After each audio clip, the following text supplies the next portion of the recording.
ਸ਼ਮਾਦਾਨ।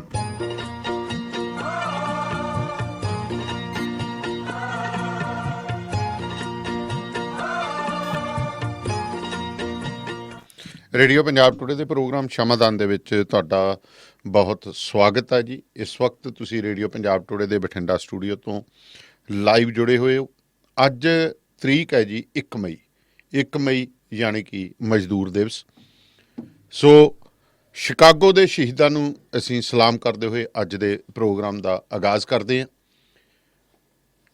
ਸ਼ੁੱਕਰਵਾਰ ਦਾ ਦਿਨ ਹੈ ਜੀ, ਸ਼ਾਮ ਦੇ 5:31 ਹੋਏ ਨੇ। ਤੁਸੀਂ ਰੇਡੀਓ ਪੰਜਾਬ ਟੁਡੇ ਦੇ ਬਠਿੰਡਾ ਸਟੂਡੀਓ ਤੋਂ ਲਾਈਵ ਜੁੜੇ ਹੋਏ ਹੋ। ਪ੍ਰੋਗਰਾਮ ਸ਼ਮਾਦਾਨ ਸੋਮਵਾਰ ਤੋਂ ਲੈ ਕੇ ਸ਼ੁੱਕਰਵਾਰ ਸ਼ਾਮ ਨੂੰ 5:30 ਵਜੇ ਇਹਦਾ ਲਾਈਵ ਪ੍ਰਸਾਰ ਹੁੰਦਾ ਭਾਰਤੀ ਸਮੇਂ ਅਨੁਸਾਰ। ਇਸ ਦਾ ਮੁੜ ਪ੍ਰਸਾਰਨ 9:30 ਵਜੇ ਅਤੇ ਅਗਲੀ ਸਵੇਰ 4:30 ਵਜੇ। ਇਸ ਪ੍ਰੋਗਰਾਮ ਤੋਂ ਬਾਅਦ ਤੁਸੀਂ ਸੁਣਦੇ ਹੋ ਸ਼ੁੱਕਰਵਾਰ ਦੇ ਦਿਨ ਨਹੀਂ ਉਹ ਲੱਭਣੇ ਰੰਗ ਗਵਾਚੇ। ਇਸ ਪ੍ਰੋਗਰਾਮ ਨੂੰ ਸਪਾਂਸਰ ਕੀਤਾ ਜੀ ਨਹੀਂ ਉਹ ਲੱਭਣੇ ਰੰਗ ਗਵਾਚੇ ਨੂੰ ਭਰਪੂਰ ਸਿੰਘ ਬਰਾੜ, ਇੰਦਰਜੀਤ ਸਿੰਘ ਦਿਓਲ ਐਂਡ ਬ੍ਰਦਰਸ, ਕੁਲਵੰਤ ਸਿੰਘ ਬਰਾੜ, ਬਲਵੀਰ ਸਿੰਘ ਮਾਨਕ, ਬਲਵੀਰ ਸਿੰਘ ਉਸਮਾਨਪੁਰ ਅਤੇ ਹਰਜਾਪ ਸਿੰਘ ਹੋਰੀ ਲੋਸਟ ਹਿਲ ਟਰੈਵਲ ਸੈਂਟਰ ਵਾਲੇ। ਸੋ ਆਗਾਜ਼ ਕਰਦੇ ਹਾਂ ਜੀ ਅੱਜ ਦੀਆਂ ਕੁਛ ਅਹਿਮ ਖਬਰਾਂ ਤੋਂ, ਫਿਰ ਤੁਹਾਡੀਆਂ ਕਾਲਸ ਲਵਾਂਗੇ, ਨਾਲ ਦੀ ਨਾਲ ਗੱਲਾਂ ਬਾਤਾਂ ਵੀ ਕਰਾਂਗੇ।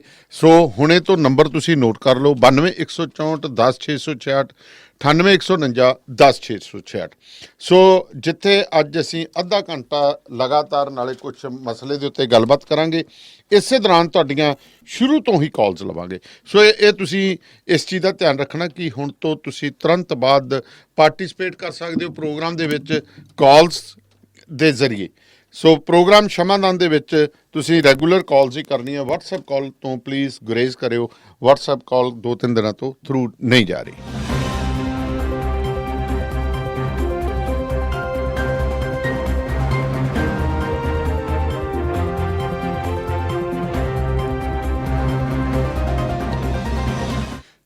ਮਹਿਲਾ ਦੇ ਕਰੋਨਾ ਪੋਜ਼ੀਟਿਵ ਆਉਣ 'ਤੇ ਪਿੰਡ ਜਿਹੜਾ ਹੈ ਉਹ ਸੀਲ ਕਰ ਦਿੱਤਾ ਗਿਆ ਜੀ। ਇਹ ਗੁਰਾਇਆ ਤੋਂ ਖਬਰ ਹੈ, ਜਿੱਥੇ ਬੀੜ ਬਾਂਸੀਆਂ ਦੀ ਇੱਕ ਔਰਤ ਜਿਹੜੀ ਸੀਗੀ ਉਹ ਪੋਜ਼ੀਟਿਵ ਆਈ ਹੈ। ਸਿਹਤ ਵਿਭਾਗ ਨੇ, ਪੁਲਿਸ ਨੇ ਪਿੰਡ ਨੂੰ ਬਿਲਕੁਲ ਸੀਲ ਕਰ ਦਿੱਤਾ ਹੈ। ਅਤੇ ਬਠਿੰਡੇ ਦੇ 2 ਪੱਤਰਕਾਰ ਵੀ ਇਕਾਂਤਵਾਸ 'ਚ ਭੇਜ ਦਿੱਤੇ ਗਏ ਨੇ। ਇਸ ਤੋਂ ਇਲਾਵਾ ਸੀਨੀਅਰ ਅਧਿਕਾਰੀ ਵੀ ਜਿਹੜੇ ਨੇ ਉਹ ਇਕਾਂਤਵਾਸ ਦੇ ਵਿੱਚ ਵੱਖ-ਵੱਖ ਜ਼ਿਲ੍ਹਿਆਂ ਦੇ ਚਲੇ ਗਏ ਨੇ।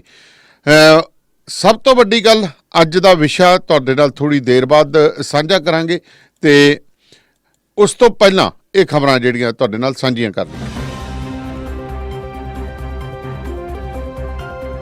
ਦੂਸਰੇ ਰਾਜਾਂ ਦੇ ਲੋਕਾਂ ਨੂੰ ਉਹਨਾਂ ਦੇ ਗ੍ਰਹਿ ਰਾਜਾਂ ਤੱਕ ਪੁੱਜਦਾ ਕਰਨ ਦੇ ਲਈ ਬਲਾਚੌਰ 'ਚ ਲਾਕਡਾਊਨ ਕਾਰਨ ਰਹਿ ਗਏ ਲੱਕੜਾਂ ਚੀਰਨ ਅਤੇ ਛਾਲਾਂ ਵਾਲੇ 100 ਦੇ ਕਰੀਬ ਕਸ਼ਮੀਰੀਆਂ 'ਚੋਂ 90 ਨੂੰ ਅੱਜ 3 ਬੱਸਾਂ ਰਾਹੀਂ ਲਖਨਪੁਰ ਬਾਰਡਰ ਬਲਾਚੌਰ ਤੋਂ ਰਵਾਨਾ ਕੀਤਾ ਗਿਆ। MLA ਬਲਾਚੌਰ ਦਰਸ਼ਨ ਸਿੰਘ ਮੰਗਪੁਰ ਨੇ ਕਸ਼ਮੀਰੀ ਵਿਅਕਤੀ ਨੂੰ ਇਸ ਲਾਕਡਾਊਨ ਦੌਰਾਨ ਸੰਭਾਲਣ ਲਈ SDM ਬਲਾਚੌਰ ਦੀ ਡਿਊਟੀ ਲਾਈ ਹੈ ਅਤੇ ਰਾਸ਼ਨ ਪਹੁੰਚਣ ਤੱਕ ਤੇ ਖਿਆਲ ਰੱਖਣਾ ਉਹਨਾਂ ਲਈ ਵੱਡੀ ਚੁਣੌਤੀ ਹੈ।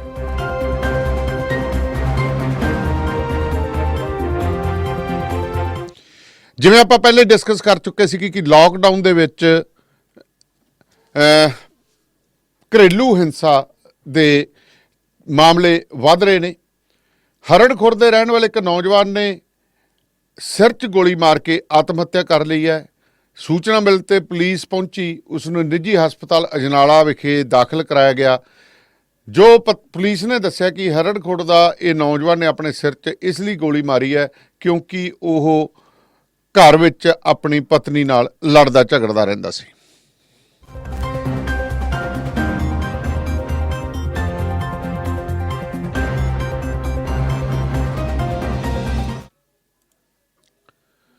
ਮਹਾਰਾਸ਼ਟਰ ਦੇ ਨੰਦੇੜ ਸਥਿਤ ਸੱਚਖੰਡ ਸ੍ਰੀ ਹਜ਼ੂਰ ਸਾਹਿਬ ਅਤੇ ਗੁਰਦੁਆਰਾ ਲੰਗਰ ਸਾਹਿਬ ਤੋਂ ਉੱਥੋਂ ਦੇ ਪ੍ਰਸ਼ਾਸਨ ਵੱਲੋਂ ਅੱਜ ਸੀਲ ਕਰ ਦਿੱਤਾ ਗਿਆ। ਪੰਜਾਬ 'ਚ ਫਸੇ ਹੋਏ ਯਾਤਰੂਆਂ ਦਾ ਜਥਾ ਰਵਾਨਾ ਹੋਣ ਮਗਰੋਂ ਇਹ ਕਾਰਵਾਈ ਅਮਲ 'ਚ ਲਿਆਂਦੀ ਗਈ ਹੈ। ਪੰਜਾਬ ਪਹੁੰਚਣ 'ਤੇ ਵੱਡੀ ਗਿਣਤੀ 'ਚ ਸਿੱਖ ਸੰਗਤ ਕਰੋਨਾ ਪੋਜ਼ੀਟਿਵ ਪਾਉਣ ਕਰਕੇ ਇਹ ਫੈਸਲਾ ਲਿਆ ਗਿਆ। ਬਲਾਕ ਮਾਛੀਵਾੜਾ ਦੇ ਆਉਂਦੇ ਪਿੰਡ ਢੰਡੇਕੇ ਦੀ ਇੱਕ 45 ਸਾਲਾ ਖੁਸ਼ਬੀਰ ਕੌਰ ਵੀ ਪੋਜ਼ੀਟਿਵ ਆਈ ਹੈ। ਪਿੰਡ ਨੂੰ ਸੀਲ ਕਰ ਦਿੱਤਾ ਗਿਆ।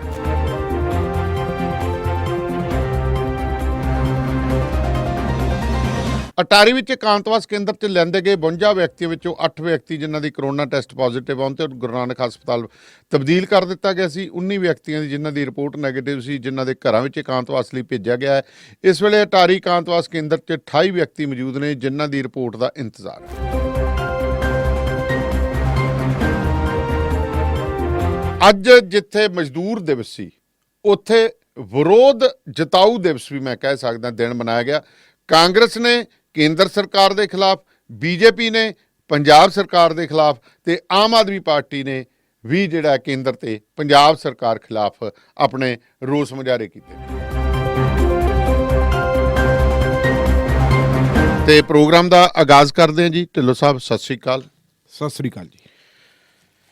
ਢਿੱਲੋਂ ਸਾਹਿਬ, ਦੁਨੀਆ ਦੇ ਵਿੱਚ ਬਹੁਤ ਵੱਡਾ ਇੱਕ ਵਿਸ਼ਾ ਹੈ, ਚਰਚਾ ਹੈ। ਅਮਰੀਕਾ ਚੀਨ ਨੂੰ ਢਾਉਣ ਨੂੰ ਫਿਰਦਾ ਹੈ। ਜਰਮਨੀ ਕਹਿੰਦਾ ਅਸੀਂ ਚੀਨ ਤੋਂ ਮੁਆਵਜ਼ਾ ਲਵਾਂਗੇ, ਸਾਡਾ ਨੁਕਸਾਨ ਕਰਤਾ। ਚੀਨ ਕਹਿੰਦਾ ਅਸੀਂ ਆ ਜਾਓ ਮੁਆਵਜ਼ਾ ਮੰਗ ਕੇ ਦੇਖੋ, ਅਸੀਂ ਕਿਹੜਾ ਕਿਸੇ ਦਾ ਨੁਕਸਾਨ ਕੀਤਾ ਹੈ। ਭਾਰਤ ਦੇ ਵਿੱਚ ਆਪਾਂ ਗੱਲ ਕਰੀਏ ਤਾਂ ਇੱਥੇ ਵੀ ਜਿਹੜੀ ਚਰਚਾ ਹੈਗੀ ਹੈ ਉਹ ਇਸੇ ਗੱਲ ਦੀ ਹੈ ਕਿ ਇੱਥੇ ਕਰੋਨਾ ਕਿੱਥੋਂ ਆਇਆ, ਕਿਉਂਕਿ ਕਰੋਨਾ ਤਾਂ ਆਇਆ ਤਾਂ ਹਵਾਈ ਜਹਾਜ਼ ਚੜ੍ਹ ਕੇ, ਤੇ ਪਹਿਲੀਆਂ ਰਿਪੋਰਟਾਂ ਵੀ ਜਿਹੜੀਆਂ ਆਈਆਂ ਨੇ ਉਹ ਪੰਜਾਬ ਤੋਂ ਬਾਹਰੋਂ ਆਈਆਂ ਨੇ।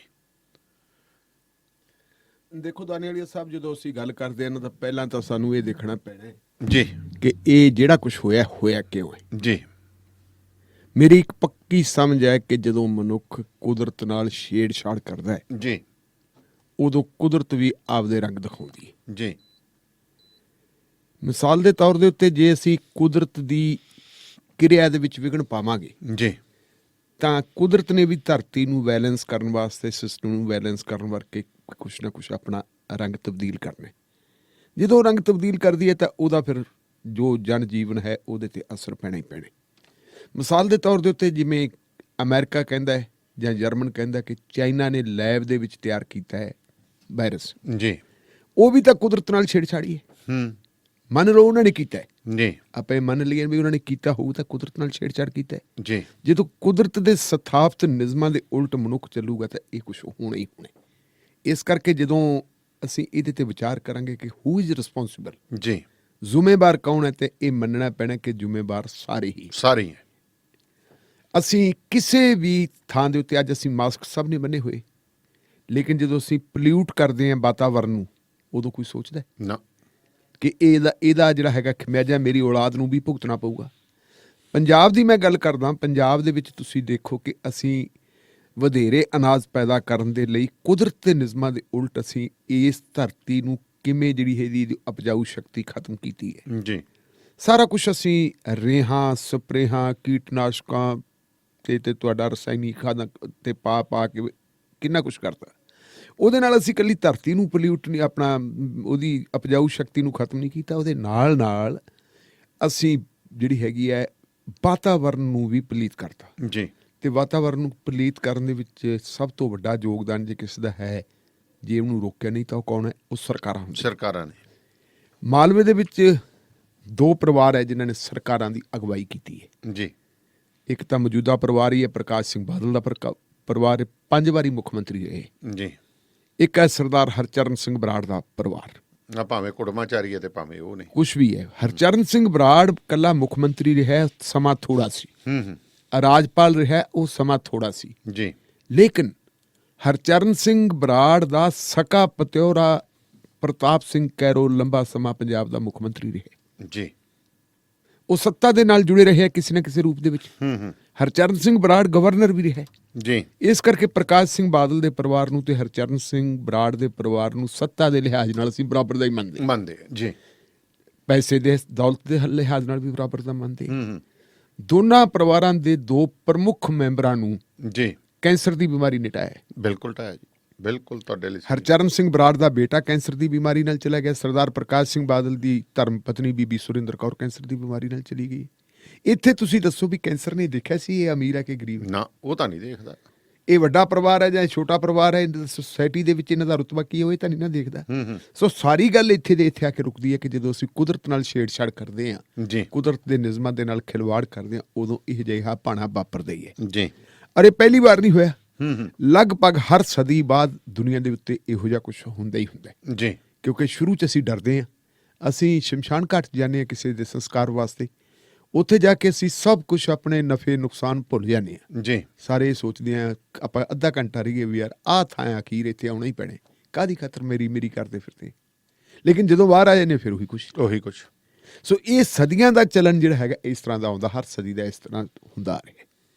ਹੁਣ ਆਪਾਂ ਆ ਜਾਈਏ ਭਾਰਤ 'ਚ ਕੌਣ ਜ਼ਿੰਮੇਵਾਰ ਹੈ, ਪਰ ਭਾਰਤ ਤੋਂ ਗਾਂਹ ਆਉਂਦੀ ਹੈ ਸਥਿਤੀ ਪੰਜਾਬ ਦੀ, ਇੱਥੇ ਕੌਣ ਜ਼ਿੰਮੇਵਾਰ ਹੈ? ਸਭ ਤੋਂ ਪਹਿਲਾ ਕੇਸ ਜਿਹੜਾ ਆਇਆ ਹੈ ਉਹ ਆਇਆ ਕੇਰਲਾ 'ਚ। ਕੇਰਲਾ ਦੀ ਸਰਕਾਰ ਜਿਹੜੀ ਹੈਗੀ ਹੈ ਉਹ ਆਪੋਜੀਸ਼ਨ ਦੀ ਸਰਕਾਰ ਹੈ, ਉਹਦਾ ਭਾਰਤੀ ਜਨਤਾ ਪਾਰਟੀ ਨਾਲ ਨੇੜੇ ਦਾ ਸੰਬੰਧ ਵੀ ਨਹੀਂ ਹੈ। ਜੇ ਕਾਂਗਰਸ ਦੇ ਕਈ ਵਾਰੀ ਉਹਨਾਂ ਦੇ ਨਾਲ ਸੰਬੰਧ ਬਣ ਸਕਦੇ ਹੈ, ਲੇਕਿਨ ਖੱਬੇ ਪੱਖੀਆਂ ਦੇ ਮਾਰਕਸੀ ਕਮਿਊਨਿਸਟ ਪਾਰਟੀ ਦਾ ਸੰਬੰਧ ਬੀਜੇਪੀ ਨਾਲ ਕਦੇ ਵੀ ਨਹੀਂ ਬਣਦਾ। ਉਹਨਾਂ ਨੂੰ ਕੋਈ ਮਦਦ ਕੇਂਦਰ ਤੋਂ ਨਹੀਂ ਮਿਲਦੀ, ਬਿਲਕੁਲ ਨਹੀਂ ਮਿਲਦੀ। ਇਹਦੇ ਬਾਵਜੂਦ ਉਹਨਾਂ ਨੇ ਆਪਣੇ ਸਾਧਨਾਂ ਦੇ ਨਾਲ, ਆਪਣੀ ਮਿਹਨਤ ਤੇ ਆਪਣੀ ਹਿੰਮਤ ਦੇ ਨਾਲ ਇਸ ਬਿਮਾਰੀ ਦੇ ਉੱਤੇ ਕਾਫੀ ਹੱਦ ਤੱਕ ਕਾਬੂ ਪਾਇਆ ਹੈ। ਜੀ, ਜੇ ਅਸੀਂ ਦੇਖੀਏ ਕੀ ਧਰਮ ਦੇਖਦਾ ਕਰੋਨਾ? ਨਾ, ਸਾਡੇ ਪ੍ਰਧਾਨ ਮੰਤਰੀ ਸਾਹਿਬ ਨੇ ਵੀ ਕਿਹਾ ਕਿ ਧਰਮ ਨਹੀਂ ਦੇਖਦਾ, ਉਹ ਫਿਰਕਾ ਨਹੀਂ ਦੇਖਦਾ, ਉਹ ਤਾਂ ਚੁੰਬੜਦਾ। ਤੇ ਫਿਰ ਇੱਕ ਗੱਲ ਮੈਨੂੰ ਇਹ ਦੱਸੋ ਕਿ ਜਦੋਂ ਤਬਲੀਗੀ ਜਮਾਤ ਵਾਲਾ ਪ੍ਰੋਗਰਾਮ ਹੋਇਆ, ਸਾਰੀ ਦੁਨੀਆ ਦੇ ਵਿੱਚ ਤਬਲੀਗੀ ਜਮਾਤ ਨੂੰ ਤੇ ਜਿਹੜੇ ਹੈਗੇ ਆ ਤੁਹਾਡੇ ਇਸਲਾਮੀ, ਉਹਨਾਂ ਨੂੰ ਵਿਲਨ ਬਣਾ ਕੇ ਉਹਨਾਂ ਨੂੰ ਖਲਨਾਇਕ ਬਣਾ ਕੇ ਪੇਸ਼ ਕਰਤਾ ਜੀ। ਇਹ ਸਭ ਕੁਝ ਜੋ ਆ ਬਿਮਾਰੀ ਦੇ ਜ਼ਿੰਮੇਵਾਰ ਆਏ ਜੀ। ਇੱਥੋਂ ਤੱਕ ਕਿ ਕਈ ਸਿਆਣੇ ਜਿਹੜੇ ਹੈਗੇ ਅਗਾਂਹ ਵਧੂ ਪੱਤਰਕਾਰ ਵੀ, ਜੇ ਕਿਤੇ ਗੱਲ ਕਰਦੇ ਤਬਲੀਗੀ ਆ ਗਏ ਹੋਣਗੇ। ਪਰ ਅਗਾਂਹ ਵਧੂ ਕਿਹੜੇ ਪੱਤਰਕਾਰ? ਢਿੱਲੋਂ ਸਾਹਿਬ ਉਹ ਤਾਂ 2000 ਦੇ ਨੋਟ 'ਚ ਫਿੱਟ ਕਰ ਦਿੰਦੇ ਆ। ਚਲੋ ਆਪਾਂ ਗੱਲ ਕਰ ਲੈ, ਜਮਾਤੀ ਆ ਗਏ ਹੋਣਗੇ, ਜਮਾਤੀ ਤਬਲੀਗੀ ਕਰਕੇ। ਪਰ ਉਹਨਾਂ ਨੂੰ ਇਹ ਨਹੀਂ ਦੱਸਿਆ ਕਿ ਜਿਹੜੇ ਲੋਕ ਹਰਿਦੁਆਰ ਫਸੇ ਪਏ ਸੀ ਤੇ ਵਿਸ਼ੇਸ਼ ਵਾਤਾਨੁਕੂਲ ਗੱਡੀਆਂ ਦੇ ਰਾਹੀਂ ਉਹਨਾਂ ਨੂੰ ਕਢਾ ਕੇ ਗੁਜਰਾਤ ਭੇਜਿਆ ਗਿਆ, ਉਹਨਾਂ ਦੀ ਤਾਂ ਕੋਈ ਗਿਣਤੀ ਨਹੀਂ। ਉਹ ਬਿਮਾਰ ਨਹੀਂ ਹੋਏ? ਉੱਥੇ ਕਿਉਂ ਨਹੀਂ ਹੋਇਆ ਕਿ ਹਾਂ ਹਰਿਦੁਆਰ ਤੋਂ ਆਏ ਸੀ ਹਿੰਦੂ ਬਿਮਾਰ ਹੋਏ? ਹੁਣ ਹਜੂਰ ਸਾਹਿਬ ਤੋਂ ਆ ਗਏ ਜੀ ਸਿੱਖ ਜੀ। ਬੜੀ ਮਾੜੀ ਗੱਲ ਹੈ ਕਿ ਸਾਡੇ ਇੰਨੇ ਬੰਦੇ ਬਿਮਾਰ ਹੋ ਗਏ, ਔਰ ਇਹ ਬਿਮਾਰੀ ਇਕੱਲੀ ਉਹਨਾਂ ਜਾਂ ਉਹਨਾਂ ਦੇ ਪਰਿਵਾਰਾਂ ਲਈ ਨਹੀਂ, ਇਹ ਸਾਰੇ ਸੂਬੇ ਦੇ ਲਈ ਫਿਕਰਮੰਦਗੀ ਹੈ।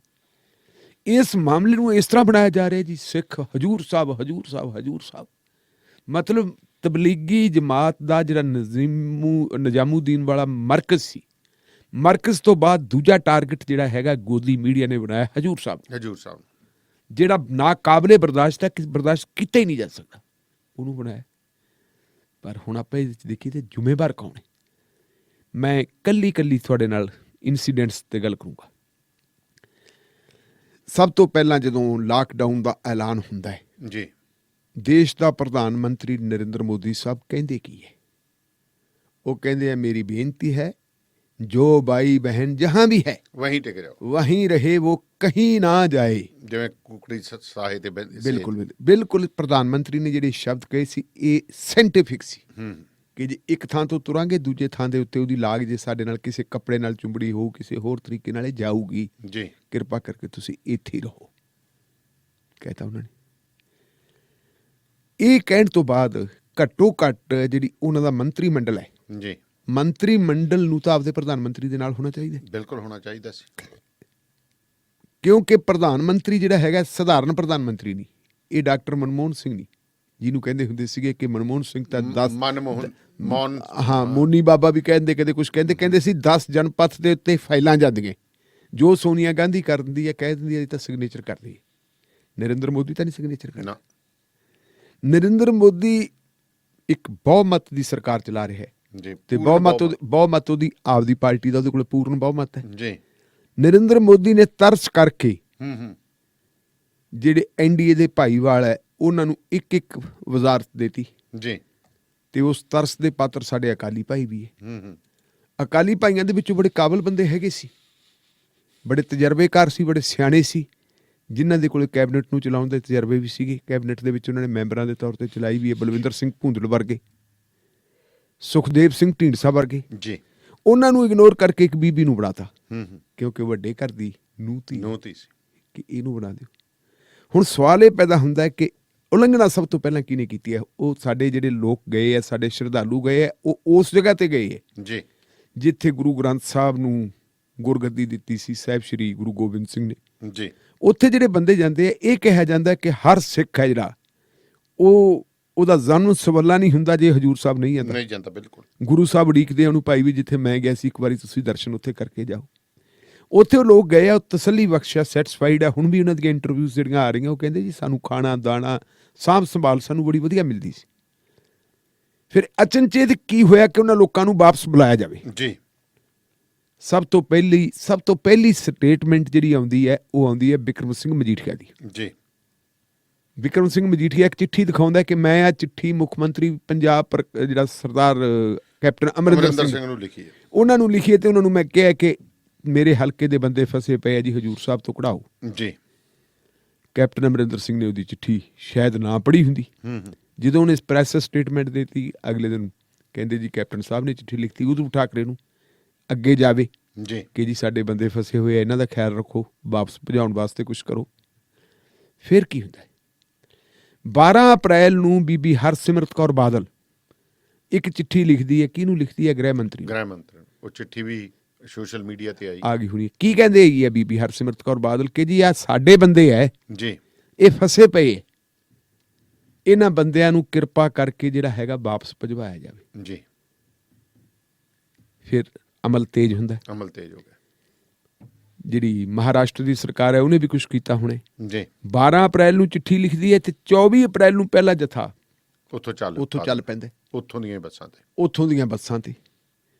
ਔਰ ਬੀਬੀ ਹਰਸਿਮਰਤ ਕੌਰ ਬਾਦਲ ਕਹਿੰਦੀ ਹੈ ਕਿ ਮੈਂ ਉਚੇਚੇ ਤੌਰ ਤੇ ਦਿੱਲੀ ਅਮਿਤ ਸ਼ਾਹ ਜੀ ਦਾ ਧੰਨਵਾਦ ਕਰਨ ਵਾਸਤੇ ਆਈ ਹਾਂ ਕਿ ਜੀ ਤੁਸੀਂ ਬਹੁਤ ਵਧੀਆ ਕੀਤੀ, ਸਾਡੇ ਬੰਦਿਆਂ ਨੂੰ ਇਜਾਜ਼ਤ ਦਿੱਤੀ। ਬੀਬੀ ਹਰਸਿਮਰਤ ਕੌਰ ਬਾਦਲ ਦਾਅਵਾ ਕਰਦੀ ਹੈ ਕਿ ਇਹਨਾਂ ਬੰਦਿਆਂ ਨੂੰ ਜਿਹੜਾ ਪੰਜਾਬ ਭੇਜਣ ਦਾ ਇੰਤਜ਼ਾਮ ਸਾਡੇ ਅਕਾਲੀ ਦਲ ਦੀ ਜਿਹੜੀ ਮੁੰਬਈ ਯੂਨਿਟ ਹੈ ਉਹਨਾਂ ਨੇ ਕੀਤਾ ਹੋਇਆ। ਤੇ ਮੁੰਬਈ ਯੂਨਿਟ ਦਾ ਲੀਡਰ ਕੌਣ ਹੈ ਜੀ? ਉਹਦਾ ਨਾਂ ਹੈ ਗੁਰਿੰਦਰ ਸਿੰਘ ਬਾਵਾ। ਅੱਛਾ ਜੀ, ਉਹਨਾਂ ਨੇ ਕਰਤਾ ਜੀ। ਗੁਰਿੰਦਰ ਸਿੰਘ ਬਾਵਾ ਕਹਿ ਰਿਹਾ, ਮੈਂ ਉਹਦੀ ਇੰਟਰਵਿਊ ਸੁਣੀ ਇੱਕ, ਉਹ ਕਹਿ ਰਿਹਾ ਕਿ 10 ਲੱਖ ਰੁਪਈਆ ਮੈਂ ਆਪਦੇ ਪੱਲਿਓਂ ਲਾਇਆ।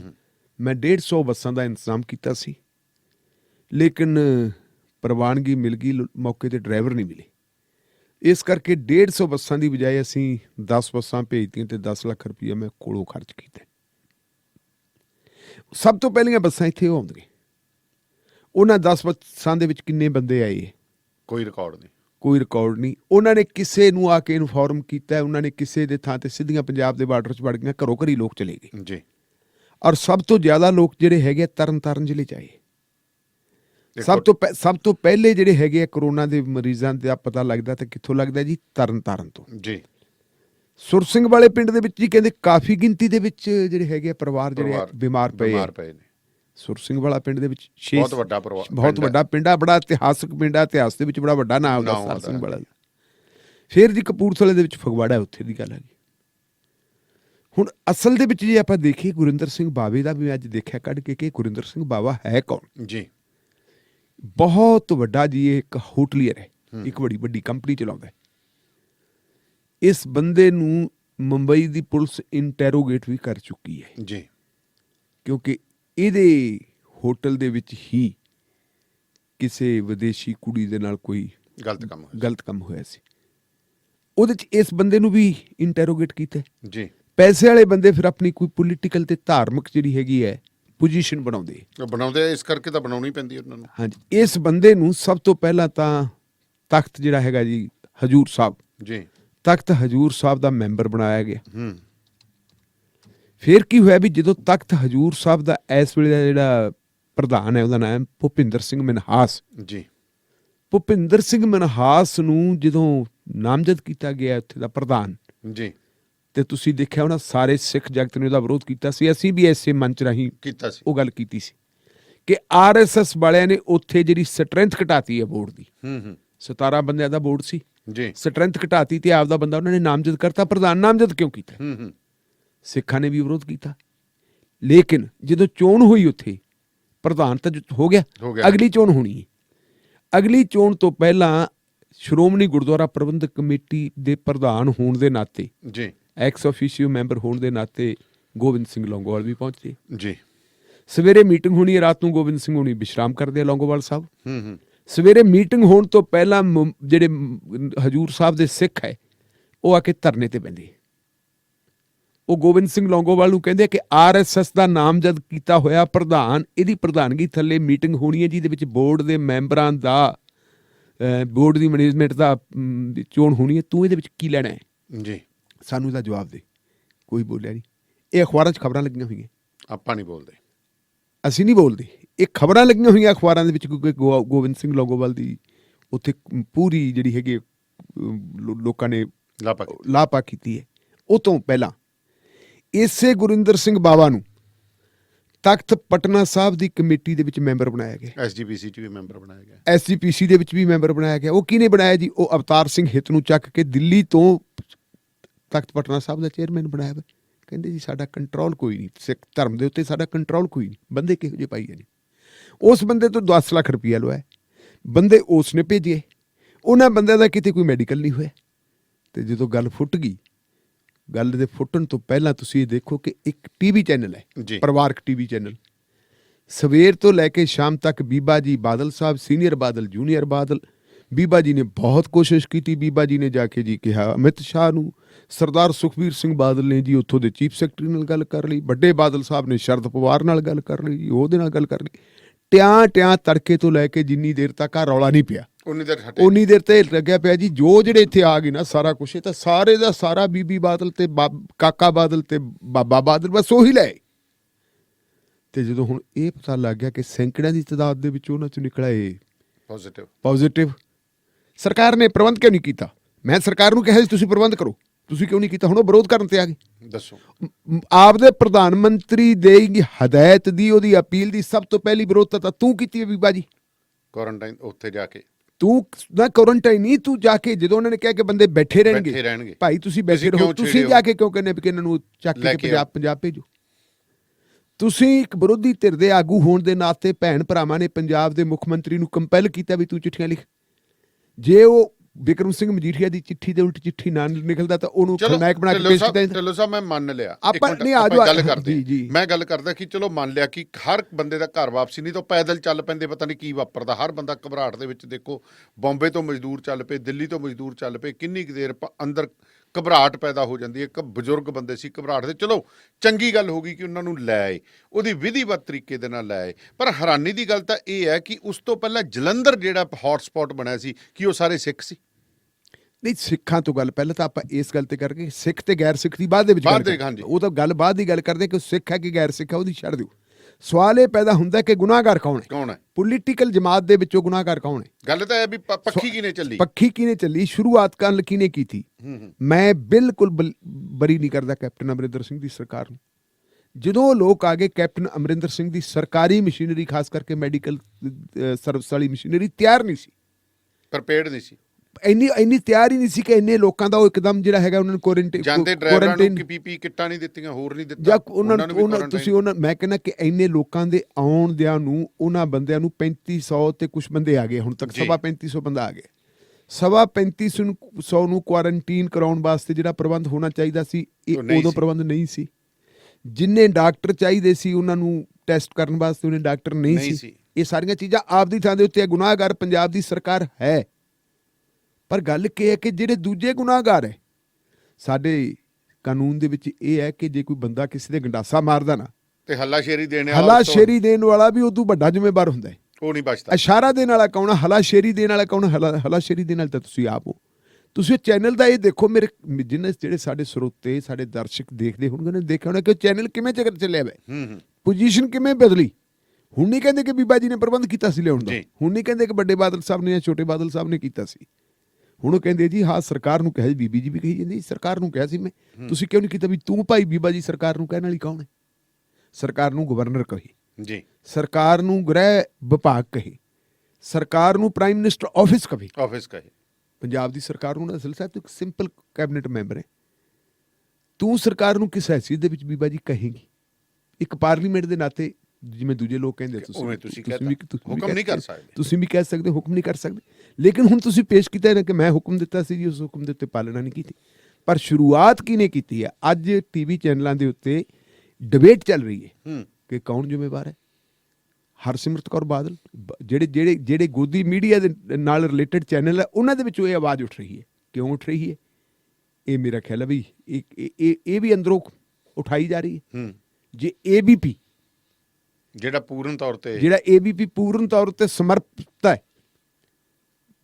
ਸਮਰਪਿਤ ਗੋਦੀ ਮੀਡੀਆ, ਉਹ ਅੱਜ ਕਹਿ ਰਿਹਾ ਕਿ ਹਰਸਿਮਰਤ ਕੌਰ ਬਾਦਲ ਹੈ, ਫਿਰ ਇਹਦਾ ਮਤਲਬ ਉਹ ਨਹੀਂ ਕਹਿੰਦੀ ਇਹ ਭਾਰਤੀ ਜਨਤਾ ਪਾਰਟੀ ਦਾ ਥਿੰਕ ਟੈਂਕ ਕਹਿੰਦੇ, ਉਹ ਕਹਿੰਦੇ ਜੀ ਕੀ ਇਹਨੂੰ ਬਰਖਾਸਤ ਨਹੀਂ ਕਰਨਾ ਚਾਹੀਦਾ, ਕੀ ਇਹਨੂੰ ਅਸਤੀਫਾ ਨਹੀਂ ਦੇਣਾ ਚਾਹੀਦਾ? ਕਿਉਂਕਿ ਇਹਨੇ ਆਪਣੇ ਪ੍ਰਾਈਮ ਮਿਨਿਸਟਰ ਦੀ ਜਿਹੜੀ ਹੈਗੀ ਹੈ ਅਪੀਲ, ਉਸ ਅਪੀਲ ਦੀ ਅਵਗਿਆ ਕੀਤੀ ਹੈ ਜੀ, ਸ਼ੁਰੂਆਤ ਹੀ ਨਹੀਂ ਕੀਤੀ। ਤਾਂ ਹੁਣ ਸਵਾਲ ਫਿਰ ਇੱਥੇ ਹੈ ਕਿ ਗੁਨਾਹਗਾਰ ਭਾਈ ਤੂੰ ਆ, ਤੇਰੀ ਖਾਂਦੇ ਦੀ ਦਾੜੀ ਹਿਲਦੀ ਹੈ। ਜਿਹੜਾ ਚੈਨਲ ਆ ਆਪਦਾ ਧੂਤੂ, ਉਹ ਧੂਤੂ ਤੜਕੇ ਤੋਂ ਲੈ ਕੇ ਉਹੀ ਸਾਰਾ ਕੁਝ ਕੀਤਾ। ਸਾਰੀਆਂ ਸਟੇਟਮੈਂਟਸ ਕੱਢ ਕੇ ਦੇਖ ਲਓ। ਕੱਲ ਸ਼ਾਮ ਤੱਕ ਜਦੋਂ ਤੱਕ ਇਹ ਗੱਲ ਗੜਬੜ ਨਹੀਂ ਹੋਈ ਸੀ, ਉਹ ਤੋਂ ਪਹਿਲਾਂ ਲੈ ਲਓ ਕਿ ਸਾਰਾ ਸਿਰਾ ਆਪਦੇ ਤੇ। ਹੁਣ ਜਦੋਂ ਪੁੱਠਾ ਪੈ ਗਿਆ ਸਾਰਾ ਕੰਮ ਪਾਈਏ ਤੇਰੇ ਤੇ। ਰਹੀ ਗੱਲ, ਅਸੀਂ ਤਾਂ ਪਹਿਲਾਂ ਇਹ ਗੱਲ ਕਹਿ ਕੇ ਹਟੇ ਕਿ ਚਾਹੇ ਤਬਲੀਗੀਆਂ ਦੀ ਕਾਰਵਾਈ, ਤਬਲੀਗੀਆਂ ਨੂੰ ਟਾਰਗੇਟ ਕਰਕੇ ਮੁਸਲਮਾਨਾਂ ਨੂੰ ਕਟਹਿਰੇ 'ਚ ਖੜਨ ਦਾ ਯਤਨ ਕੀਤਾ ਗਿਆ। ਹਜੂਰ ਸਾਹਿਬ ਨੂੰ ਬਹਾਨਾ ਬਣਾ ਕੇ ਸਿੱਖਾਂ ਨੂੰ ਕਟਹਿਰੇ। ਕੀ ਬਾਕੀ ਭਾਰਤ ਦੇ ਵਿੱਚ ਲੋਕ ਬਿਮਾਰ ਨਹੀਂ ਹੁੰਦੇ? ਕਿਉਂ ਨਹੀਂ ਹੁੰਦੇ? ਕਰੋ ਪੰਜਾਬ ਦੇ ਵਿੱਚ ਜਾਂ ਆਪਾਂ ਦੇਖ ਲਈਏ ਤਾਂ ਇਹਨਾਂ ਦੀ ਗਿਣਤੀ 500 ਤੋਂ ਵੱਧ ਨਹੀਂ ਜੀ, ਬਿਲਕੁਲ ਨਹੀਂ ਹੈਗੀ। 500 ਤੋਂ ਵੱਧ ਨਹੀਂ, ਤੇ ਮਹਾਰਾਸ਼ਟਰ ਦੇ ਵਿੱਚ 500 ਦੇ ਕਰੀਬ ਲੋਕ ਮਰ ਚੁੱਕੇ ਨੇ। ਉੱਥੇ ਕੋਈ ਗੱਲ ਨਹੀਂ ਕਰਦਾ। ਗੁਜਰਾਤ ਦੇ ਵਿੱਚ ਕਿੰਨੇ ਲੋਕ ਮਰ ਗਏ, ਉੱਥੇ ਕੋਈ ਨਹੀਂ ਦੱਸਦਾ ਵੀ ਇਹ ਕੌਣ ਹੈ ਜੀ। ਉੱਥੇ ਜਿਹੜਾ ਕੀ ਕਹਿੰਦੇ ਜਲੰਧਰ ਦੇ ਵਿੱਚ ਕਿੱਥੋਂ ਬੰਬ ਫੁੱਟਿਆ, ਉੱਥੇ ਕੋਈ ਨਹੀਂ ਦੱਸਦਾ। ਰਾਜਪੁਰੇ ਦੇ ਵਿੱਚ ਕਿਉਂ ਨਹੀਂ ਗੱਲ ਕਰਦੇ? ਹੁੱਕਾਬਾਰ ਦੀ ਗੱਲ ਕਰੀ, ਕਿਉਂ ਖਤਮ ਹੋ ਗਈ? ਹਾਂ, ਇਹ ਇੱਕ ਮਤਲਬ ਹੈ ਇੱਕ ਧਰਮ ਵਿਸ਼ੇਸ਼ ਨੂੰ ਘੱਟ ਗਿਣਤੀਆਂ ਨੂੰ ਨਿਸ਼ਾਨਾ ਬਣਾਇਆ ਜਾ ਰਿਹਾ, ਗਿਣੇ ਮਿਥੇ ਤਰੀਕੇ ਦੇ ਨਾਲ, ਗਿਣੀ ਮਿਥੀ ਸਾਜ਼ਿਸ਼ ਦੇ ਨਾਲ, ਇੱਕ ਯੋਜਨਾਬੱਧ। ਦੇਖੋ, ਮੈਂ ਢਿੱਲੋਂ ਸਾਹਿਬ ਇਸ ਗੱਲ ਕਹਿੰਦਾ ਕਿ ਜੋ ਹੋਰ ਕੁਝ ਨਹੀਂ ਕਰ ਸਕਿਆ ਕਰੋਨਾ ਨੇ, ਜੋ ਸਮਾਜ ਦੇ ਵਿੱਚ ਕਰਤਾ, ਭਾਈ ਨਾਲ ਭਾਈ ਲੜਾਤਾ, ਹੱਥ ਦੇ ਨਾਲ ਹੱਥ ਲੜਾਤਾ। ਦੱਸੋ, ਇੱਕ ਟੈਂਪੂ ਦੇ ਵਿੱਚ ਅੰਮ੍ਰਿਤਸਰ ਏਰੀਆ ਦੇ ਵਿੱਚ ਤਰਨਤਾਰਨ ਕਰਨੀ, ਉਹ ਉਹਨਾਂ ਨੂੰ ਇੱਕ ਸਕੂਲ ਦੇ ਵਿੱਚ ਛੱਡਣ ਜਾ ਰਿਹਾ, ਰਾਹ 'ਚੋਂ ਜਿਹੜੇ ਸਕੂਲ 'ਚੋਂ ਨਾ ਕਰੇ, ਉੱਥੇ ਡਾਂਗਾ ਲੈ ਕੇ ਪੈ ਗਏ ਪਿੰਡ ਦੇ ਲੋਕ। ਬਿਲਕੁਲ। ਸੋ ਇਹ ਬੜੀ ਹੈਰਾਨੀ ਦੀ ਗੱਲ ਹੁੰਦੀ ਹੈ, ਕਿਉਂਕਿ ਇੱਕ ਅਖਬਾਰ ਹੈ, ਅਖਬਾਰ ਦੇ ਉੱਤੇ ਕੋਈ ਬੰਦਾ ਕਿੰਤੂ ਪਰੰਤੂ ਨਹੀਂ ਕਰਦਾ। ਅਖਬਾਰ ਕੀ ਲੋਕਾਂ ਨੂੰ ਦੱਸ ਰਿਹਾ?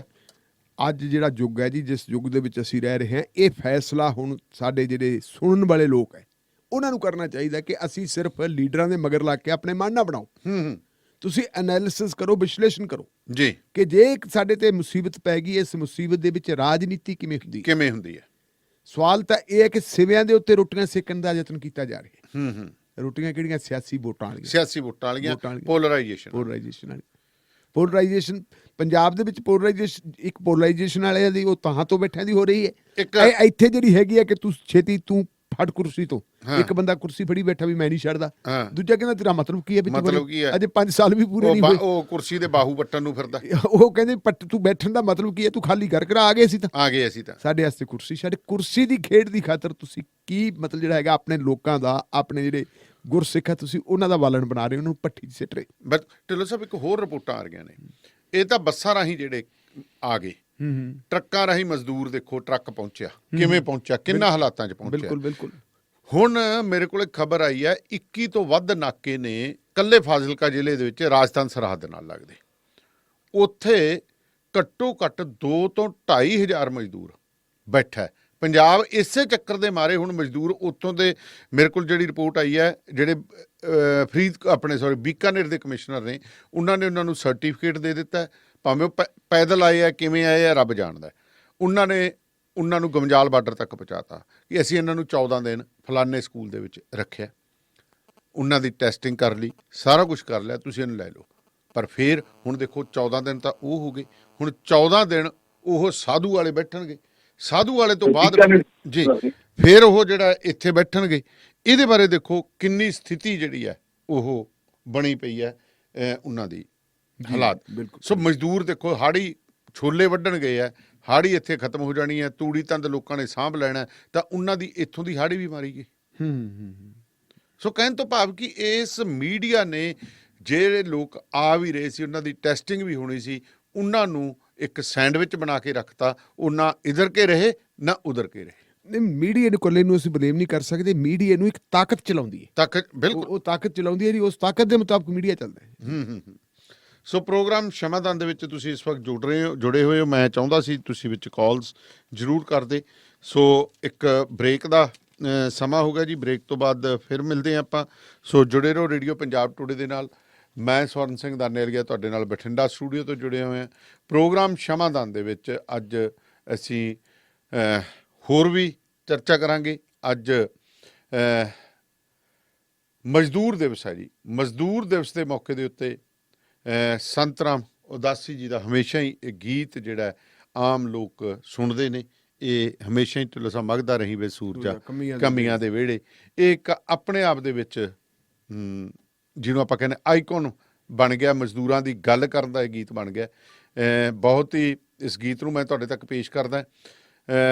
ਲੰਬੀ ਹਲਕੇ ਦਾ ਇੱਕ ਪਿੰਡ ਹੈ ਜੀ ਪੀਟੀ ਵਾਲਾ, ਉੱਥੋਂ ਤੋਂ ਜਿਹੜੇ ਇਸ ਲੜਕੇ ਨੇ ਆਵਾਜ਼ ਦਿੱਤੀ ਹੈ ਢਿੱਲੋਂ ਸਾਹਿਬ ਓਲੀਵਰ ਤੋਂ ਖਾਲਸਾ ਜੀ ਨੇ ਸਾਡੇ ਨਾਲ। ਸਤਿ ਸ਼੍ਰੀ ਅਕਾਲ ਜੀ ਖਾਲਸਾ ਜੀ।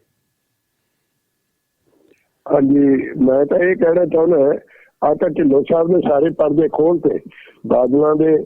ਜਦੋਂ 11 ਜਨਵਰੀ ਨੂੰ ਚੀਨ ਨੇ ਸਾਰੇ ਜਗਤ ਨੂੰ ਦੱਸਤਾ ਕਿ ਸਾਡੇ ਆਹ ਬਿਮਾਰੀ ਫੈਲ ਗਈ, ਤੇ ਉਦੋਂ ਮਗਰੋਂ ਇਹ ਟਰੰਪ ਦੇ ਨਾਲ ਜੱਫੀਆਂ ਪਾਉਂਦਾ ਸੀ ਲੱਖਾਂ ਦਾ ਕੱਟ ਕਰਕੇ ਮੋਦੀ, ਉਦੋਂ ਇਹ ਆਪ ਕਿੱਥੇ ਸੀ? ਇੱਕ ਇਹ ਆਪਣੇ ਆਪ ਨੂੰ ਹਿੰਦੂ ਕਹਿੰਦਾ, ਮੈਂ ਹਿੰਦੂ ਰਾਜ ਕਾਇਮ ਕਰੂੰਗਾ। ਲੱਖਾਂ ਮਜ਼ਦੂਰ ਜਿਹੜੇ ਇੱਕ ਜਗ੍ਹਾ ਤੋਂ ਦੂਜੀ ਜਗ੍ਹਾ ਜਾ ਰਹੇ ਆ ਆਪਦੇ ਘਰੋਂ ਘਰੀ, ਉਹਦੇ ਚ ਹਿੰਦੂ ਵੀ ਤਾਂ ਬਹੁਤ ਹੋਣਗੇ। ਉਹਨਾਂ ਨੂੰ ਕੋਈ ਰੋਟੀ ਦਾ ਪ੍ਰਬੰਧ ਕਰਦੇ ਆ। ਮੋਹਨ ਭਗਵਤ ਦਾ ਚੇਲਾ ਤੇ ਮੋਦੀ ਦਾ ਭਗਤ ਕੋਈ ਦੇਖਿਆ ਤੁਸੀਂ? ਇਹ ਦੱਸਿਓ ਜਰਾ। Thank you. ਬਿਲਕੁਲ ਖਾਲਸਾ ਜੀ, ਜਿਹੜੇ ਮਜ਼ਦੂਰ ਦਿੱਲੀ ਤੋਂ ਨਿਕਲ ਕੇ ਹਜ਼ਾਰਾਂ ਦੀ ਤਾਦਾਦ ਦੇ ਵਿੱਚ ਬਿਹਾਰ ਨੂੰ ਯੂਪੀ ਨੂੰ ਗਏ ਆ, ਉਹਦੇ ਵਿੱਚੋਂ 99.9% ਹਿੰਦੂ ਹੈ ਜੀ। ਪਰ ਕਿਉਂਕਿ ਉੱਥੇ ਉਹਨਾਂ ਦਾ ਧਰਮ ਨਹੀਂ ਦੇਖਿਆ ਜਾਂਦਾ ਨਾ ਨਾ ਵੀ ਉਹਨਾਂ ਨੂੰ ਚੱਕ ਕੇ ਉਹਨਾਂ ਦੀ ਰੋਟੀ ਪਾਣੀ ਦਾ ਇੰਤਜ਼ਾਮ ਕੀਤਾ ਜਾਵੇ। ਉੱਥੇ ਉਹ ਜਮਾਤ ਇੱਕ ਵੱਖਰੀ ਆ ਗਈ, ਉਹ ਇੱਕ ਲੁੱਟੀ ਹੋਈ ਜਮਾਤ ਹੈ ਜੀ। ਉਹਨਾਂ ਦੇ ਨਾਲ ਸੰਬੰਧ ਕੋਈ ਨਹੀਂ। ਸਿਰਫ ਹਿੰਦੂ ਤੇ ਜਿਹੜੇ ਇਹ ਲਫ਼ਜ਼ ਵਰਤੇ ਜਾਂਦੇ ਆ, ਇਹ ਵੀ ਸਿਆਸੀ ਰੋਟੀਆਂ ਸੇਕਣ ਵਾਸਤੇ ਇਸਤੇਮਾਲ ਕੀਤੇ ਜਾਂਦੇ। ਕੋਈ ਕਿਸੇ ਦਾ ਹੈ ਨਹੀਂ। ਜਾਤ ਜਿਹੜੀ ਹੁੰਦੀ ਹੈ ਜੀ, ਜਾਂ ਧਰਮ ਹੈ, ਜਿਹੜਾ ਧਰਮ ਵੱਡੇ ਲੋਕਾਂ ਦਾ ਹੋਰ ਧਰਮ ਹੈ। ਵੱਡੇ ਲੋਕਾਂ ਦਾ ਤੁਸੀਂ ਦੇਖੋ, ਆ ਜਿੰਨੇ ਭਾਰਤੀ ਜਨਤਾ ਪਾਰਟੀ ਦੇ ਵੱਡੇ ਲੀਡਰ ਹੈ ਜਿਹੜੇ ਜ਼ਿਆਦਾ ਹਿੰਦੂਤਵ ਦਾ ਪ੍ਰਚਾਰ ਕਰਦੇ, ਤੇ ਧੀਆਂ ਇਹਨਾਂ ਦੀਆਂ ਕਿਹੜੇ ਧਰਮ ਦੇ ਵਿੱਚ ਵਿਆਹੀਆਂ ਹੋਈਆਂ? ਉਹ ਜਿਨ੍ਹਾਂ ਦੇ ਸਭ ਤੋਂ ਵੱਡੇ ਦੁਸ਼ਮਣ ਹੈ, ਜਿਨ੍ਹਾਂ ਦੇ ਸਭ ਤੋਂ ਵੱਡੇ ਦੁਸ਼ਮਣ ਹੈ, ਉਹਨਾਂ ਨੂੰ ਲੈ ਕੇ ਮੂਹਰੇ। ਉਹ ਚਲੋ ਅਸੀਂ ਨਹੀਂ ਇਸ ਗੱਲ ਦੇ ਖਿਲਾਫ ਚ, ਅਸੀਂ ਤਾਂ ਸੈਕੂਲਰ ਬੰਦੇ ਕਿ ਜਿੱਥੇ ਕਿਸੇ ਧੀ ਭੈਣ ਦਾ, ਕਿਸੇ ਮੁੰਡੇ ਦਾ, ਕੁੜੀ ਦਾ ਵਿਆਹ ਉਹਨਾਂ ਦਾ ਆਪਣਾ ਜੀ ਕਰਦਾ ਉਹ ਕਰਵਾਉਣ ਜੀ। ਪਰ ਜਦੋਂ ਕਿਉਂਕਿ ਉਹਨਾਂ ਦੀ ਇੱਕ ਜਮਾਤ ਜਿਹੜੀ ਹੈਗੀ, ਕਲਾਸ ਇੱਕ ਹੋਰ ਬਣ ਜਾਂਦੀ ਹੈ ਜੀ ਜੀ। ਉੱਥੇ ਆ ਕੇ ਧਰਮ ਵਾਲੀਆਂ ਵੰਡੀਆਂ ਜਿਹੜੀਆਂ ਖਤਮ ਹੋ ਜਾਂਦੀਆਂ। ਧਰਮ ਤਾਂ ਸਿਰਫ ਤੇ ਸਿਰਫ ਸਿਆਸੀ ਰੋਟੀਆਂ ਸੇਕਣ ਵਾਸਤੇ ਇਸਤੇਮਾਲ ਕੀਤਾ ਜਾਂਦਾ ਵਿੱਚ ਜੀ। ਸਤਿ ਸ਼੍ਰੀ ਅਕਾਲ ਜੀ ਬਾਜਵਾ ਜੀ, ਤੁਸੀਂ ਆਉਣੇ ਰਹੋ। ਹੈਲੋ। ਸਤਿ ਸ੍ਰੀ ਅਕਾਲ ਜੀ। ਸਤਿ ਸ੍ਰੀ ਅਕਾਲ ਜੀ। ਸਤਿ ਸ੍ਰੀ ਅਕਾਲ।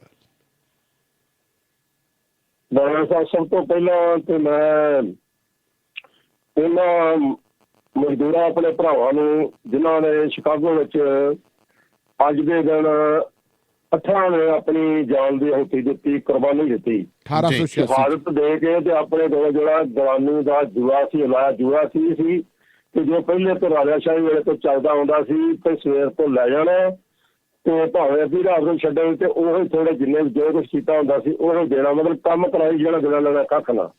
ਤੇ ਇਹਦੇ ਵਿਰੋਧ ਵਿੱਚ ਉਹਨਾਂ ਨੇ ਫਿਰ ਝੰਡਾ ਚੁੱਕਿਆ, ਤੇ ਉਹ ਝੰਡਾ ਚੁੱਕਣ ਦੇ ਕਰਕੇ ਉਹਨਾਂ ਨੂੰ ਆਪਣੀਆਂ ਕੁਰਬਾਨੀਆਂ ਦੇਣੀਆਂ ਪਈਆਂ। ਤੇ ਕੁਰਬਾਨੀਆਂ ਦਿੱਤਿਆਂ ਤੋਂ ਬਗੈਰ ਕਦੀ ਵੀ ਕਿਸੇ ਨੂੰ ਉਹਦਾ ਮੁੱਲ ਨਹੀਂ ਮਿਲਦਾ। ਤੇ ਅਸੀਂ ਅਸੀਂ ਮਜ਼ਦੂਰ ਆ ਸਾਰੇ, ਕਿਤੇ ਵੀ ਕੋਈ ਕੰਮ ਕਰਦਾ ਤੇ ਸਾਰੇ ਮਜ਼ਦੂਰ ਹੀ ਆ। ਅਸੀਂ ਉਹਨਾਂ ਨੂੰ ਸਰਵਾ ਦੇ ਫੁੱਲ ਭੇਟਾਂ ਕਰਦੇ ਹਾਂ, ਜਿਨ੍ਹਾਂ 8 ਮਜ਼ਦੂਰਾਂ ਨੇ ਵਿਚਾਰਿਆਂ ਨੇ ਆਪਣੀ ਕੁਰਬਾਨੀ ਦੇ ਕੇ ਤੇ ਟਾਈਮ ਨਹੀਂ 8 ਘੰਟੇ ਦਾ ਸਾਰਿਆਂ ਵਾਸਤੇ ਸੌਖਾ ਕਰ ਦਿੱਤਾ। ਬਿਲਕੁਲ ਪ੍ਰਣਾਮ ਇਹਨਾਂ ਨੂੰ। ਅਗਲੀ ਗੱਲ ਇਹ ਹੈ, ਦੇਖੋ ਜਿਹੜੀ ਚੱਲਦੀ ਪਈ ਹੈ ਹਜ਼ੂਰ ਸਾਹਿਬ ਤੋਂ, ਕਿ ਜਿਹੜਾ ਥਾਂ ਤੇ ਜਾ ਕੇ ਜਿੱਥੇ ਮੌਤ ਜਿਹੜੀ ਹੈ ਢੋਲ ਜਾ ਕੇ ਨੱਚਦੀ ਪਈ ਹੈ, ਤੇ ਸਿੱਖ ਗੁਰੂ ਨਾਨਕ ਦੀ ਕਿਰਪਾ ਨਾਲ, ਸਤਿਗੁਰੂ ਦੀ ਕਿਰਪਾ ਨਾਲ ਜਾ ਕੇ ਤੇ ਲੋਕਾਂ ਦੇ ਮੂੰਹ 'ਚ ਪਾਣੀ ਪਾਉਂਦੇ ਪਏ ਨੇ, ਤੇ ਘਰ ਘਰ ਜਾ ਕੇ ਪੰਜਾਬ ਵਿੱਚ ਵੀ ਤੇ ਪੰਜਾਬ ਤੋਂ ਬਾਹਰ ਵੀ। ਮੈਂ ਨਹੀਂ ਕਹਿੰਦਾ ਪਿਆ, ਬਹੁਤ ਸਾਰੇ ਜਿਹੜੇ ਵਿਦਵਾਨ ਤੇ ਸੂਝਵਾਨ ਲੋਕ ਹਿੰਦੂ ਵੀ ਨੇ, ਉਹ ਵੀ ਅੱਜ ਕਹਿਣ ਡਏ ਨੇ, ਕਿਉਂਕਿ ਉਹ ਲੁਕਾਅ ਵਾਲੀ ਗੱਲ ਨਹੀਂ ਰਹਿ ਗਈ। ਮੀਡੀਆ ਦੇ ਉੱਤੇ ਸਭ ਕੁਛ ਆਉਣ ਡਿਆ ਕਿ ਅਗਰ ਜੇ ਸਿੱਖ ਨਾ ਹੋਵੇ ਤੇ ਇਹ ਦੇਸ਼ ਭੁੱਖਾ ਮਰ ਜਾਵੇ। ਇਹ ਦੂਜੀ ਮੀਡੀਆ ਇਹ ਕਦੀ ਨਹੀਂ ਵਿਖਾਉਂਦਾ ਹੈ। ਜਿਹੜੇ ਸਾਡੇ ਤੁਹਾਡੇ ਵਰਗੇ ਛੋਟੇ ਚੈਨਲ ਨੇ ਉਹ ਵਿਖਾਉਂਦੇ ਪਏ ਨੇ। ਤੇ ਦੂਸਰੀ ਗੱਲ ਬਹੁਤ ਛੋਟੀ ਜਿਹੀ ਕਹਿ ਕੇ ਮੈਂ ਆਪਣੀ ਸਮਾਪਤੀ ਕਰਾਂ ਕਿ ਜਿਹੜੇ ਹਜ਼ੂਰ ਸਾਹਿਬ ਤੋਂ ਸੰਗਤ ਆਈ ਹੈ, ਦੇਖੋ ਹੁਣ 2 ਮਹੀਨੇ ਸੀਗੇ ਸੀ, ਮੇਰੀ ਵਿਚਾਰ ਹੈ ਇਹਦੇ ਨਾਲ ਬਿਹਤਰ ਇਹ ਸੀ ਕਿ ਉਹ ਲੋਕ ਕਹਿ ਰਹੇ ਨੇ ਤੇ ਅਸੀਂ ਉੱਥੇ ਬਿਲਕੁਲ ਠੀਕ ਠਾਕ ਹਾਜੀ ਖੁਸ਼ੀ ਹੈ, ਦੁਆ ਦਾਰੂ ਸਭ ਕੁਝ ਸਾਨੂੰ ਲੰਗਰ ਪਾਣੀ ਮਿਲਦਾ ਹੈ। ਜੇ ਇਹਨਾਂ ਦਾ ਉੱਥੇ ਪ੍ਰਬੰਧ ਕਰਕੇ ਤੇ 14 ਦਿਨ ਉੱਥੇ ਇਹਨਾਂ ਨੂੰ ਮਤਲਬ ਵੀ ਇਕਾਂਤ ਰੱਖ ਕੇ ਤੇ ਇਹਨਾਂ ਦੀ ਪੂਰੀ ਤਸੱਲੀ ਕਰ ਲਈ ਜਾਂਦੀ ਤੇ ਬਿਨਾਂ ਸ਼ੱਕ ਨਾਮ ਹੀ ਬੱਸਾਂ ਦਿੰਦੇ ਲੋਕਾਂ ਨੂੰ ਕਹਿੰਦੇ ਨਾ ਸ਼ਰਧਾਲੂਆਂ ਨੂੰ ਤੇ ਉਹਨਾਂ ਨੇ ਆਪਣੀਆਂ ਗੱਡੀਆਂ ਕਰਕੇ 2-2 4-4 5-5 10-10 20 ਕਰਕੇ ਬੱਸਾਂ 'ਚ ਤੇ ਵਧੀਆ ਢੰਗ ਨਾਲ ਲਿਆਏ ਹੋਣੇ ਤੇ ਤਸੱਲੀ ਵੀ ਹੋ ਜਾਣੀ ਸੀ। ਡਿਊਟੀਆਂ ਬਹੁਤ ਹੋਣੀਆਂ ਨੇ ਜੀ। ਮਿਹਰਬਾਨੀ ਜੀ। ਲਾਲ ਮੁਹੰਮਦ ਜੀ ਆਉਣੇ ਰੋ।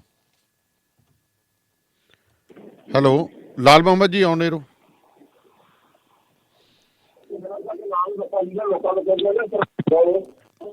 ਜੀ ਲਾਲ ਮੁਹੰਮਦ ਜੀ ਆਵਾਜ਼ ਆ ਰਹੀ ਹੈ ਜੀ ਤੁਹਾਡੇ ਕੋਲੇ? ਹੈਲੋ ਲਾਲ ਮੁਹੰਮਦ ਜੀ ਆਉਣੇ ਰੋ। ਚਲੋ ਧੰਨਵਾਦ ਜੀ ਤੁਹਾਡਾ ਸਾਰਿਆਂ ਦਾ, ਮਿਹਰਬਾਨੀ। ਤੇ ਅੱਜ ਦਾ ਇਹ ਪ੍ਰੋਗਰਾਮ ਤੁਹਾਡੇ ਤੱਕ ਪਹੁੰਚਾਇਆ ਜੀ ਪਿੰਡ ਭੈਣੀ ਵੜਿੰਗਾ, ਜ਼ਿਲ੍ਹਾ ਲੁਧਿਆਣਾ ਦੇ ਸਾਡੇ ਲਿਸਨਰਸ ਵੱਲੋਂ। ਤੇ ਬੇਕਰਸਫੀਲਡ ਏਰੀਆ ਦੇ ਵਿੱਚ ਜੇਕਰ ਬਿਜਲੀ ਦੇ ਭਾਰੀ ਬਿੱਲਾਂ ਤੋਂ ਨਿਜਾਤ ਪਾਉਣਾ ਚਾਹੁੰਦੇ ਹੋ, ਆਪਣੇ ਘਰਾਂ ਤੇ ਵਪਾਰਕ ਸਥਾਨਾਂ ਦੀਆਂ ਛੱਤਾਂ ਤੇ ਸੋਲਰ ਸਿਸਟਮ ਲਵਾਓ। ਜਤਿੰਦਰ ਸਿੰਘ ਤੂਰ ਹੋਰਾਂ ਦੇ ਨਾਲ ਤੁਸੀਂ ਸੰਪਰਕ ਕਰ ਸਕਦੇ ਹੋ। ਫੋਨ ਨੰਬਰ ਹੈ 6617541722। ਇੱਕ ਕਾਲ ਲੈਂਦੇ ਹਾਂ ਜੀ 92-164 ਤੇ। ਸਤਿ ਸ਼੍ਰੀ ਅਕਾਲ ਜੀ। ਸਤਿ ਸ਼੍ਰੀ ਅਕਾਲ ਸਰ, ਸੰਦੀਪ ਬੋਲ ਰਹੇ ਹੁਸ਼ਿਆਰਪੁਰ ਤੋਂ। ਜੀ ਸੰਦੀਪ ਜੀ। ਸਰ ਮੇਰੇ ਇੱਕ ਦੋ ਸਵਾਲ ਸੀਗੇ। ਇੱਕ ਤਾਂ ਜਿੱਦਾਂ ਹੁਸ਼ਿਆਰਪੁਰ ਦੇ ਵਿੱਚ ਲਾਕਡਾਊਨ ਤੋਂ ਪਹਿਲਾਂ ਹੀ ਦੁਕਾਨਾਂ ਤੇ ਚੋਰੀਆਂ ਵਗੈਰਾ ਬਹੁਤ ਵਧੀਆਂ ਹੋਈਆਂ ਸੀ ਜੀ। ਲਾਕਡਾਊਨ ਕਰਕੇ ਤਾਂ ਖੁੱਲੀ ਛੂਟ ਲੱਗੀ ਹੈ, ਕਦੀ ਕਿਸੇ ਨੂੰ 4 ਦਿਨ ਬਾਅਦ ਪਤਾ ਲੱਗਦਾ ਪਿਆ ਦੁਕਾਨ ਤੇ ਚੋਰੀ ਹੋ ਗਈ, ਕਿਸੇ ਨੂੰ 5 ਦਿਨ ਬਾਅਦ, ਕਿਸੇ ਨੂੰ ਹਫ਼ਤੇ ਬਾਅਦ। ਜੀ। ਤੇ ਇਹਦਾ ਜ਼ਿੰਮੇਵਾਰ ਕੌਣ ਹੋਊਗਾ? ਕਿਉਂਕਿ ਜਦੋਂ ਮੈਨੂੰ ਨਹੀਂ ਲੱਗਦਾ ਜਦੋਂ ਲਾਕਡਾਊਨ ਖੁੱਲੂਗਾ ਤੇ ਫੇਰ ਪਤਾ ਲੱਗੂਗਾ ਕਿੰਨੀਆਂ ਹੋਰ ਹੋਈਆਂ। ਹੁਣ ਥੋੜੇ ਦਿਨਾਂ ਦੇ ਵਿੱਚ ਹੀ ਬੜੀਆਂ ਚੋਰੀਆਂ ਹੋਈਆਂ। ਇੱਕ ਤਾਂ ਇਹਦਾ ਜ਼ਿੰਮੇਵਾਰ ਕੌਣ ਹੋਊਗਾ, ਕੌਣ ਭਰੂਗਾ ਰੰਜਾਨਾ? ਦੂਜੀ ਗੱਲ ਕਿ ਤੁਹਾਨੂੰ ਨਹੀਂ ਲੱਗਦਾ ਕਿ ਲਾਕਡਾਊਨ ਐਕਸਟੈਂਡ ਕਰ ਰਹੇ ਆ, ਇਹ ਫੇਲੀਅਰ ਹੈ ਇਹਨਾਂ ਦਾ? ਇਹ ਫੇਲੀਅਰ ਨੂੰ ਲੁਕਾਉਣ ਲਈ ਹੁਣ ਲਾਕਡਾਊਨ ਐਕਸਟੈਂਡ ਕਰੀ ਜਾ ਰਿਹਾ ਕਿਉਂਕਿ ਆਬਾਦੀ ਇਹਨਾਂ ਦੇ ਹੱਥੋਂ ਨਿਕਲ ਚੁੱਕੀ ਹੈ ਜੀ। ਕਿਉਂਕਿ ਮੈਂ ਇਹਦੇ ਨਾਲ ਢਿੱਲੋਂ ਸਾਹਿਬ ਤੋਂ ਜੀ। ਢਿੱਲੋਂ ਸਾਹਿਬ ਦੇਖੋ, ਗੱਲ ਇਹ ਹੈ ਵੀ ਸਿਸਟਮ ਜ਼ਿੰਮੇਵਾਰ ਹੁੰਦਾ ਹੈ, ਸਰਕਾਰਾਂ ਜ਼ਿੰਮੇਵਾਰ ਹੁੰਦੀਆਂ ਜੇ ਲਾ ਐਂਡ ਆਰਡਰ ਵਿਗੜ ਜਾਵੇ। ਜੇ ਕਿਸੇ ਦਾ ਜਾਨੀ ਜਾਂ ਮਾਲੀ ਨੁਕਸਾਨ ਹੁੰਦਾ ਹੈ ਤਾਂ ਉਹਦਾ ਨੁਕਸਾਨ ਜਿਹੜਾ ਹੈਗਾ ਉਹ ਸਿਸਟਮ ਤੇ ਹੈ, ਪ੍ਰਬੰਧ ਤੇ ਹੈ, ਤੇ ਪ੍ਰਬੰਧ ਦਾ ਮਤਲਬ ਹੁੰਦਾ ਸਰਕਾਰ। ਇਹ ਤਾਂ ਉਹਨਾਂ ਤੇ ਹੈ। ਜਿੱਥੋਂ ਤੱਕ ਚੋਰੀਆਂ ਦਾ ਸਿਧਾਂਤਕ ਤੁਹਾਡਾ ਜਿਹੜਾ ਸਵਾਲ ਹੈ ਉਹਦਾ ਮੈਂ ਸਿਧਾਂਤਕ ਜਵਾਬ ਹੀ ਦਿੱਤਾ ਹੈ। ਲਾਕਡਾਊਨ ਅਸਫਲਤਾ ਵੀ ਆਪਾਂ ਕਹਿ ਸਕਦੇ ਹਾਂ, ਲੇਕਿਨ ਇੱਕ ਸਟੇਜ ਇਹ ਹੈ ਕਿ ਜਦੋਂ ਤੁਸੀਂ ਕੰਟਰੋਲ ਕਰਨਾ ਲਾਕਡਾਊਨ ਕਰਨਾ ਪੈਂਦਾ, ਪਰ ਫਾਰ ਐਵਰ ਲਾਕਡਾਊਨ ਜਿਹੜਾ ਉਹ ਨਹੀਂ ਰੱਖਿਆ ਜਾ ਸਕਦਾ। ਇਹ ਮੈਂ ਨਹੀਂ ਕਹਿ ਰਿਹਾ, ਇਹ ਰਘੂਰਾਮ ਰਾਜਨ ਜੀ ਜਿਹੜੇ ਬਹੁਤ ਵੱਡੇ ਅਰਥ ਸ਼ਾਸਤਰੀ ਹੈ, ਜਿਨ੍ਹਾਂ ਦਾ ਦੁਨੀਆ ਦੇ ਵਿੱਚ 5-4 ਬੰਦਿਆਂ 'ਚ ਨਾਂ ਆਉਂਦਾ, ਔਰ ਜਿਹੜੇ RBI reserve bank of India ਦੇ ਗਵਰਨਰ ਰਹਿ ਚੁੱਕੇ ਹੈ ਜੀ, ਉਹਨਾਂ ਨੇ ਵੀ ਕਿਹਾ ਕਿ ਲਾਕਡਾਊਨ ਜਿਹੜਾ ਲੰਬੇ ਸਮੇਂ ਲਈ, ਇਹ ਲੰਬੇ ਸਮੇਂ ਵਾਲਾ ਜਿਹੜਾ ਇਲਾਜ ਨਹੀਂ ਹੈ। ਇਹਦੇ ਵਾਸਤੇ ਤਾਂ ਆਪਣੀ ਆਰਥਿਕਤਾ ਨੂੰ ਚੱਲਦਾ ਰੱਖਣ ਵਾਸਤੇ ਲੋਕਾਂ ਨੂੰ ਸਰਕਲ ਦੇ ਵਿੱਚ ਆਉਣਾ ਹੀ ਪੈਣਾ, ਕੰਮ ਵਾਸਤੇ ਆਉਣਾ ਪੈਣਾ। ਸੋ ਇਹ ਕੋਈ ਬਹੁਤੀ ਇਹਨਾਂ ਦੀ ਸਫਲਤਾ ਵਾਲੀ ਗੱਲ ਨਹੀਂ। ਇਹ ਤੋਂ ਬਾਅਦ ਜੇ ਲਾਕਡਾਊਨ ਵਧਾਇਆ ਜਾਊਗਾ ਤਾਂ ਇਹਦਾ ਨਿਸ਼ਚਿਤ ਇਹ ਹੈ ਕਿ ਸਰਕਾਰ ਅਸਫਲ ਹੈ। ਜੀ ਲਾਲ ਮੁਹੰਮਦ ਜੀ ਸਤਿ ਸ਼੍ਰੀ ਅਕਾਲ, ਤੁਸੀਂ ਆਉਂਦੇ ਰਹੋ। ਹੈਲੋ